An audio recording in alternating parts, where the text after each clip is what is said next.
Yeah, let's see. Can everyone hear you okay? Yeah, Nikki's monitoring the questions over here. How do I sound? Is everything okay? Thumbs up? Yeah? Yeah, unless they say Sweet. something. Cool. So today, Richard yesterday posted on social media that we're going to do a question and answer time today, and that'll be good. I'm going to first start off by giving you a little, I've been stewing and thinking. I just got back from 10-day training down in Florida for stuff that we have that's coming up with Expedition Overland. And it just, this year with Expedition Overland, we are pushing the boundaries with what we've been doing in a lot of ways. And in particular, we're pushing the boundaries to expand our own passions. So we're trying to get to a place again where, because we've been overlanding and doing big trips for 9 years now. So now we kind of got to the point where we were like, okay, this is a lot of fun. We're having a blast doing it, but we kind of feel like we need to push and challenge ourselves some more. And with that comes, this feeling of vulnerability because you're pushing into new areas. And I remember that being the case when I first started overlanding. And we, just this last year, or about 4 or 5 months ago, we did a survey. We kicked a survey out to all of you guys on social media and asked you, like, hey, how often do you guys go overlanding? What is your average trip look like? It's things like that. And we basically found out that about 60% of us out in the audience have actually never been on an overlanding trip before. So that was pretty incredible to see. So a lot of folks that are watching this trip have maybe only been on one trip, maybe a couple, or have never been on a trip. So as we've been pushing our own boundaries and getting back into learning new skill sets, it's really jogged my memory of what it was like when we first started overlanding and how, it can be intimidating. It can be a lot to take in, but man, is it worth it. So if you can keep pushing through that feeling of the unknown and not quite sure what it's going to look like, or you're a little scared to take that cross-country trip, or even if cross the state trip somewhere, it's the first time you're going out with your family, just do it because the rewards are so huge. And we're just finding that again, and it rejuvenated me this last week, learning and doing something new again about how important it is to get out there and push yourself. So with that said, I think this year's going to be a big year. It's going to be a big challenge, but I'm excited. There's stuff that's going to rock our worlds. So, So with that, that's kind of my thought of the day. Just get out there and do it. I know it's pretty cliche, but man, define if it's fear that is making your decisions or what. Most of the time it's fear. And if fear is dictating a decision, you really need to evaluate it because it might, and most certainly it was probably skewed and not right. So push through the fear and get out there and do it. So question and answer time. Yeah, Let's hit it. nice. Cool. We had questions on both Facebook and Instagram. Okay. We'll start with a fun one. How do you store dirty laundry on trips? How do you store dirty laundry on trips? That depends. If it's an Arctic trip, everything's freezing. If it's really cold, that's not a big deal. Laundry's not a big deal. If you're in hot and humid environments, deserts, Central America, jungles, things like that, storing your dirty laundry is actually a pretty important thing to get right because you can damage your clothes. So what we do is I don't know if Red Ox makes them anymore, but they have mesh laundry bags that were issued to us for our expeditions. And they're the bags, they're like the ticket. So putting your clothes in an open-aired laundry bag, because a lot of times you'll go multiple days without being able to wash it. If there's any moisture in it, you just want to make sure that it dries out. If it's real bad, you'll see on top of our trucks that there's those alu boxes. Equip sells these alu boxes, the 42 liter, and we put those on the roof racks. Now those, a lot of people are like, what do you put in there? Pretty sweet stuff. Well, frankly, we put shoes and super stinky stuff in those top boxes. They're kind of a locker, so to speak, a foot locker for each crew member to keep their content, stinky stuff or quick access stuff out of the trucks. There is I haven't ever gone over this, but there's a really cool way to do laundry in the backcountry. And you take 2 black trash bags, double them up, then you put some water in the trash bag, put your dirty laundry in there, take 2 capfuls of baking soda? Mm-hmm. Yeah, baking soda. Throw it in the bag with your dirty laundry, shake it up, and then let it sit in the sun for 2 hours. It gets super hot and warms up, and it allows everything to work. Then dump the dirty water out of that after 2 hours. Put new fresh water into that bag and let it sit there for another 2 hours, and you have just done a rinse cycle pretty much, and your clothes will come out clean. So that is a great little backcountry tip on doing laundry in backcountry. So yeah, that's how we manage it. We keep our stinky stuff away and make sure that it doesn't stay wet because it'll mildew fast. And then if you got to do laundry, now you know how. Nice. Where was your favorite trip thus far? Favorite trip thus far? Oh, that's almost an impossible question to answer.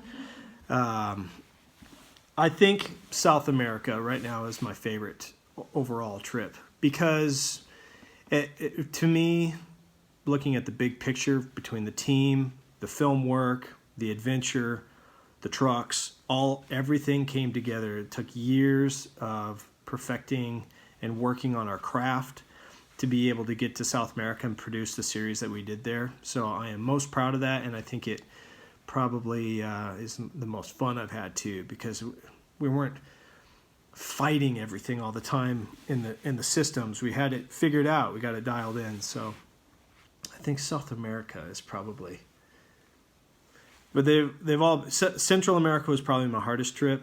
I don't do well in the heat and just never have. And then Alaska, you can't go wrong. I mean, Alaska is just beautiful, and I've got a special spot in my heart for Alaska. So yeah. Nice. What are some of the biggest video production challenges you face when on a trip? Biggest video production challenges that we face on a trip. It used to be the gear. Now we've got the gear sorted out.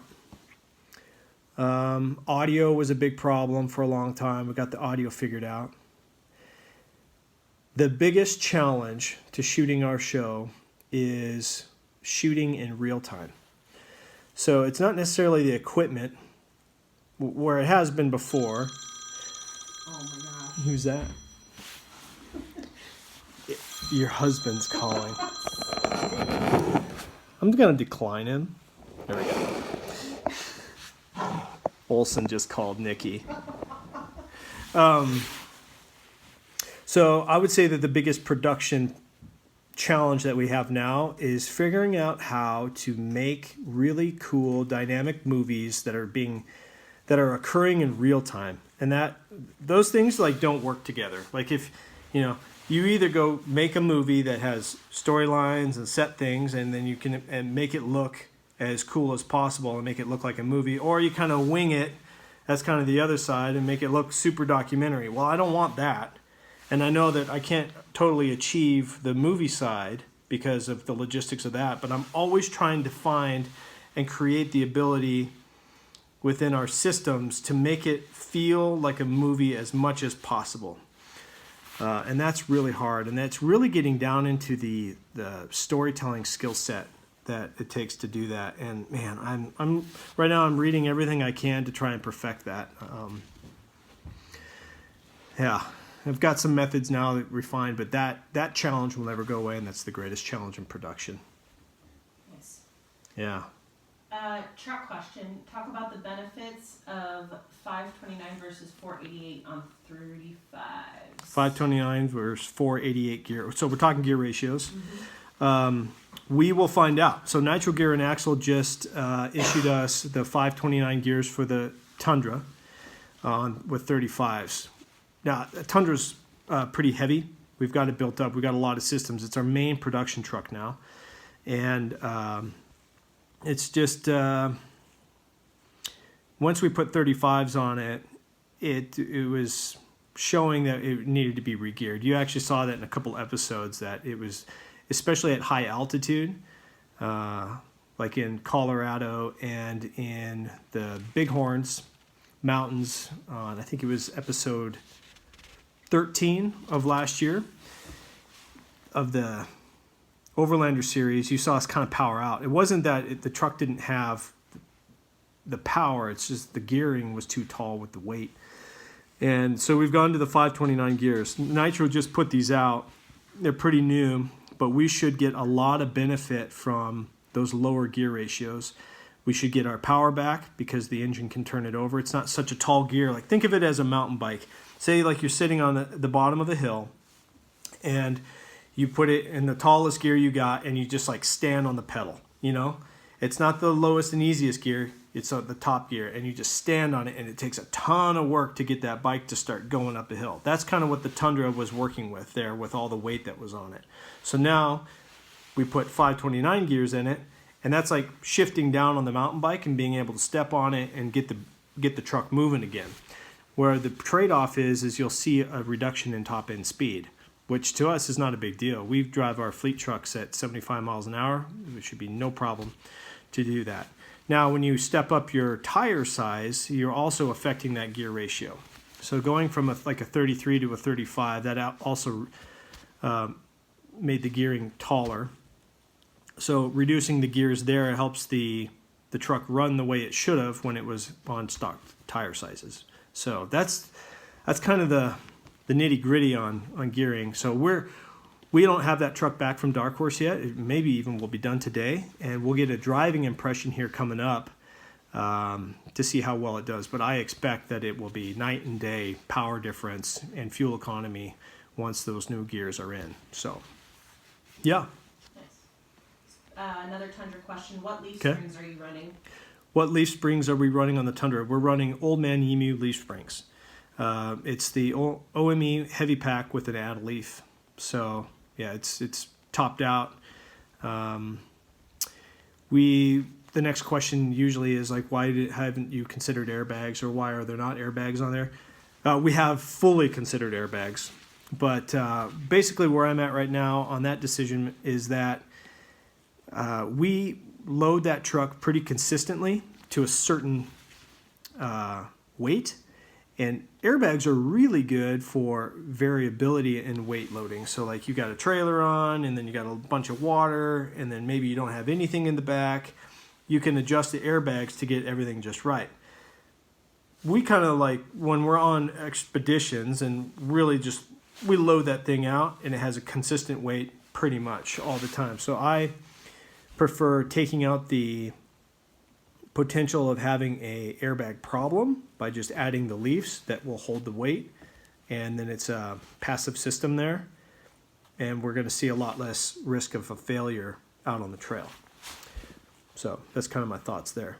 Would airbags maybe come into play later? Potentially. I'm not stuck on it. It's just kind of where we are right now in the experimenting phase of building these heavier trucks.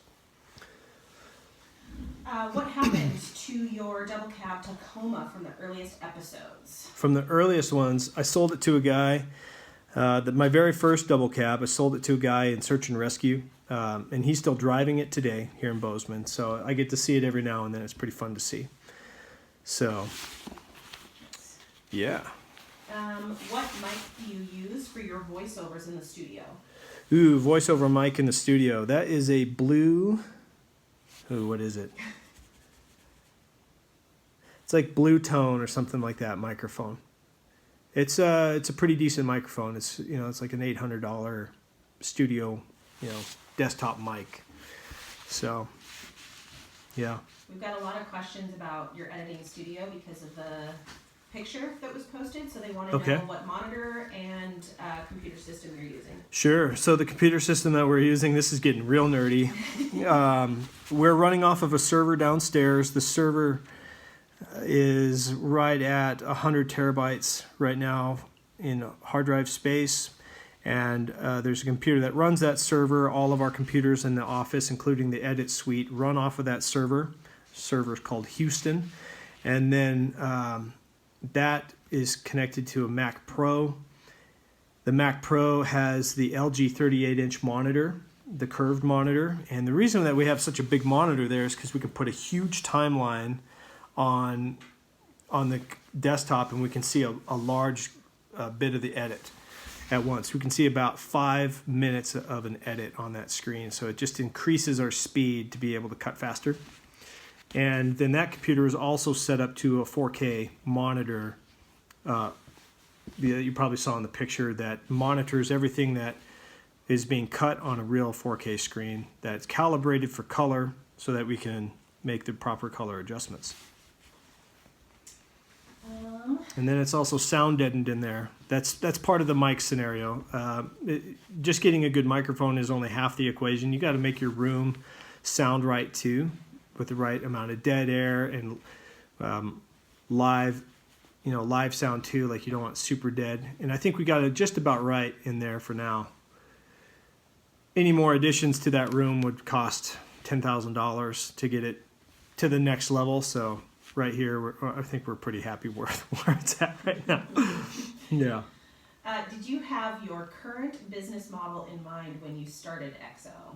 Did I have my current business model in mind when we started XO? No.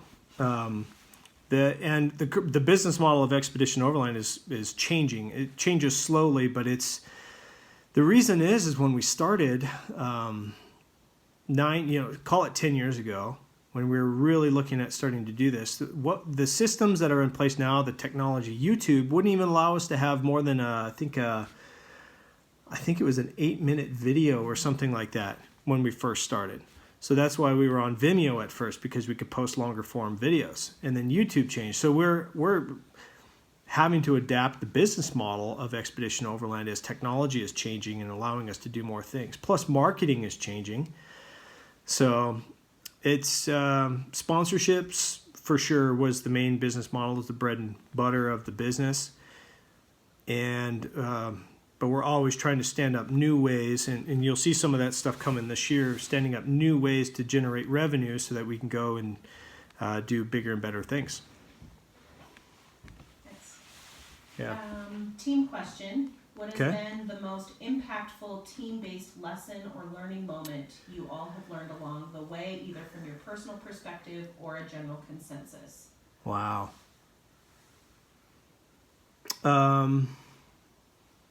Say that again. Best team lesson? Most impactful team-based lesson or learning moment that you've learned along the way, either from your personal perspective or general. Yeah, I think to me the thing that comes up right away is when it comes to team dynamics, give the other guy the benefit of the doubt. If you've gone through a good screening process and you have really good people on your team already, you owe them the benefit of the doubt that what they're doing is at their best effort, and that if they did make a mistake, it wasn't because they were being reckless. It does happen every now and then, but it's mostly like people are here to really help. So hopefully you see in our show that there's not a lot of drama. We don't want there to be drama. We can certainly create it if we wanted to, but that's not the life or teamwork environment that I want to live in or operate in. I'd rather just go do something else. The stuff that you see on TV where people are bickering and fighting and cussing and all that stuff, they can stay over there. I don't want it in my life. So that goes away when you start giving people the benefit of the doubt, and that people are there to help and not cause fights. I don't know. That's one of them. Mm-hmm. There's many of them. There are. Yeah. Lessons every trip. Yeah.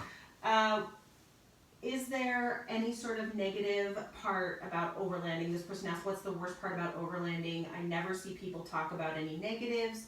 Curious what you view as a negative, if there are any.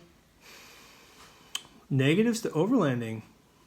That's going to be very subjective to the person.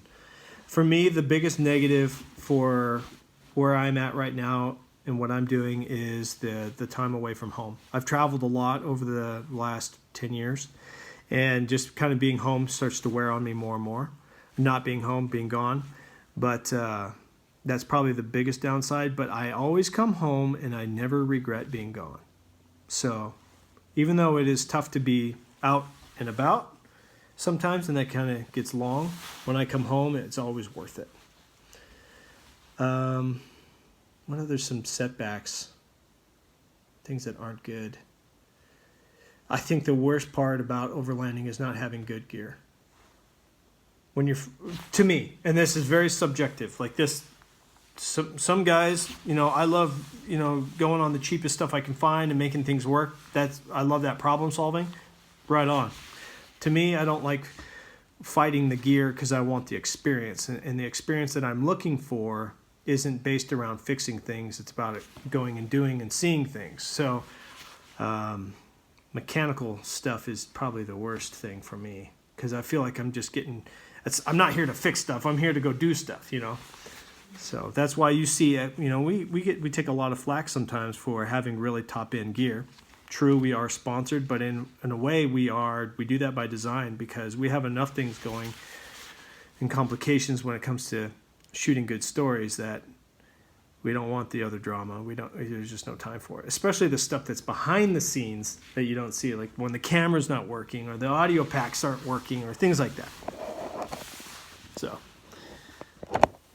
You guys seem like great parents. Any tips for dealing with kids on trips or just general parenting tips? Parenting trips. We're great parents. Thank you for considering us great parents. If you were here at the house a week ago, you would have been like, I'm not sure if they're great parents anymore. But because it's pretty dynamic. I think when it comes to traveling with kids, know what you're getting into. Don't bite off too much too soon. Give your kids roles, give them jobs, give them structure, and they start to thrive if you can do those things. So, yeah. And I always would recommend, if you're going out on a family trip and it's been a while, maybe it's the first time of the year, have your goal to be wherever you are, the first day you leave in the morning, and be at your first campsite by, say, like 1 or 2 o'clock in the afternoon. Don't go into the night on your first night after not camping for a while or your first time. Get there early, do your first camp way early in the day, and you will see your stress levels come way down because that's where all the stress is. It's getting at the end of the night, the kids are tired, still got to set up all this camp stuff, we got out of town late. Just don't take on too much that first day. And really, that applies to not just families, too. Big trips in general. Take a light first day. It's typically the opposite. First day we leave, it's going to be a huge day. We're going to make our ground. If you can avoid that, that'd be good. All right. We should wrap up. Final question. Last question. At some point, are you able to introduce this year's EXO team so we know who all is a part of the crew? Yeah, we will be able to announce that pretty soon. We're finalizing just a couple things still, but we're pretty much set in stone. So we've got, how many new cast members do we have this year? I don't even know how many you want. 1, 2, 3, at least 3. Yeah. And we've had some change-outs of crew too. Yeah. Like Olson, Nikki's husband, Eric, he's working in the oil fields this year. So, we're just swapping stuff out, moving and grooving. So, yeah, stay tuned. Thanks for tuning in. Hope this helps. Hopefully you got some insight. And we'll see you next week. Ciao.